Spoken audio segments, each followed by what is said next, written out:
Hello and welcome to my channel Study Time. So I hope children you all are keeping fine and in good health and studying regularly.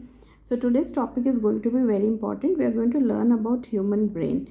This is from your chapter Control and Coordination, and I have already explained about the reflex action, reflex arc, and also about the central nervous system and peripheral nervous system. So, when we talk about human brain, now brain is the body's control center and it is responsible for action, thought, memory, behavior, emotion, and how this is possible. So, it is linked to the body by the nervous system. And central nervous system has brain and spinal cord, and peripheral nervous system it has cranial nerves and spinal nerves.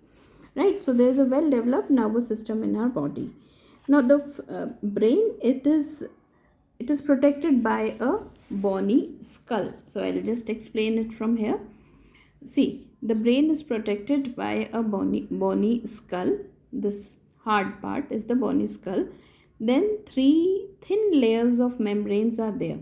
So the brain is protected by three thin layers of membrane which are known as meninges. And then there is a pool of fluid here. So it is actually like the brain is encased in a balloon filled with fluid.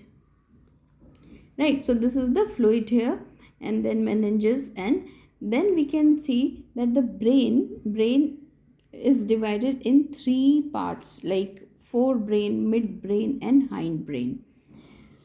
So this is the structure. It looks like a giant walnut, right? So actually all vertebrates, animals with backbones, they have a brain that can be divided into three main areas. Brain stem. So this is the brain stem, right? Brain stem, cerebellum and cerebrum. So this is this one is the cerebrum and cerebellum, right? So forebrain, midbrain and hindbrain is there. Okay, so the brain stem and the cerebellum keeps the body functioning, and the cerebrum deals with thought, memory and sensation. Now what about the brain stem? We can see here the brain stem lies at the bottom of the brain where it joins the spinal cord. So the brain stem joins the spinal cord here, the bundle of nerves linking the brain to the body. Spinal cord means it's the bundle of nerves which is linking which is linking the brain to the body. The stem function of the stem is the stem controls the body's automatic process, involuntary actions. The automatic process such as heartbeat, breathing, body temperature, blood pressure, digestion, and getting rid of the waste. Right? Now let's see the functions of the various parts. Cerebellum. I'll explain about the cerebellum first. Cerebellum lies at the back of the brain. Okay, and when movement instructions come from the cerebellum sorts them, fills in the details, and sends out the signal to the muscles to make movement smooth and coordinated. The cerebellum controls posture and balance. So our posture and balance is controlled by the cerebellum. Now what about the cerebrum? This walnut-like appearance. It has got the walnut-like appearance. Cerebrum, 90% of the human brain is taken up by the cerebrum, and it is also known as the center of all thought. So these thought and the consciousness, the speech, hearing, skilled movement, touch, sight, so all these sensations are controlled by the cerebrum. So cerebrum, it is again split into two halves which are called cerebral hemispheres. So cerebrum is split into two halves which is called cerebral hemispheres, and this contains gray matter and the white matter.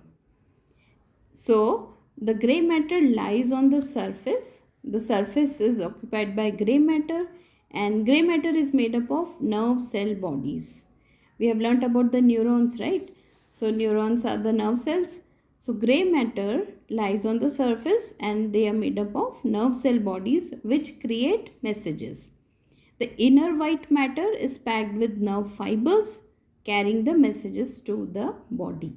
So this is the function of the cerebrum.